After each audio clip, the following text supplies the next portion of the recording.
next guest says that the House should vote to approve a nearly $100 billion national security package that the Senate passed in February. Join us right now with South Dakota Republican Senator Mike Rounds. He served on the Armed Services Committee, Intelligence Committee, and the Banking Committee. Good morning to you. You may very well be right, but it doesn't seem to be what's on the table right now. No, you're correct. Right now they're looking at 4 separate bills. The question will be if they can get them out this week and whether or not they combine them into a single bill to make it more efficient in the Senate to actually get something done. As you know, in the Senate, the process is designed to slow things down, not speed things up.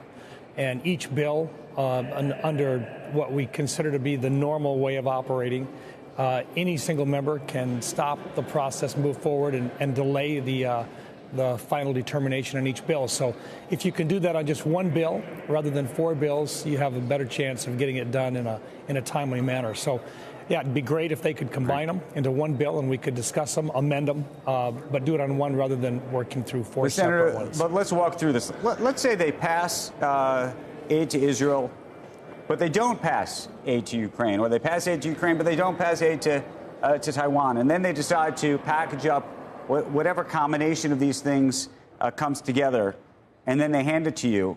What does the Senate do? I think the Senate's been pretty clear. I think we had a 70-29 vote that we wanted the package, which included aid not just to Ukraine and to Israel, but also taking care of some real issues in the Pacific Rim region with regard to AUKUS, and then finally some humanitarian aid as well. The package was in good shape coming out of the Senate. It was bipartisan in nature. That's the one that we wanted. If the House, though, and they have their privileges as well, if they want to try to separate it out, we haven't seen what's in each one of the 4 bills yet. We will by the end of this week. Then the Senate's going to have to respond. My suspicion is that we're going to do the best we can to get it back to as close as what left in terms of substance as what left the Senate in the first place. One of the things that was in one of the House bills back in November, if you remember, was the funding for Israel, but it was offset by cuts to the IRS. How would that go over if, in fact, that comes back in this? Yeah, look, I think the whole process here is what can pass in a bipartisan manner. And the way that it came out of the Senate, we had bipartisan support. And then once again, this has not passed the House yet.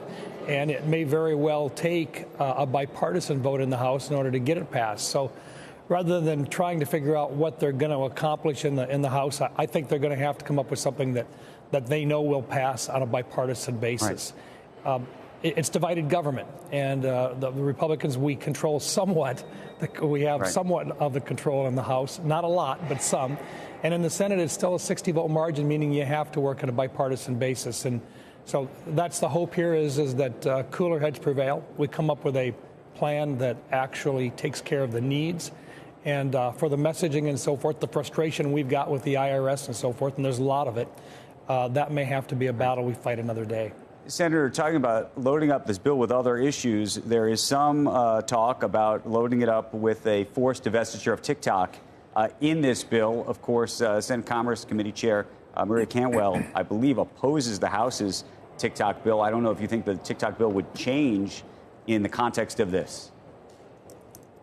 Yeah, we don't know the way that they'll craft a new bill, but most certainly there is broad support to eventually eliminate the Chinese government's participation or their ability to get into and find information on TikTok. I can tell you that TikTok has been used to manipulate public opinion in other countries.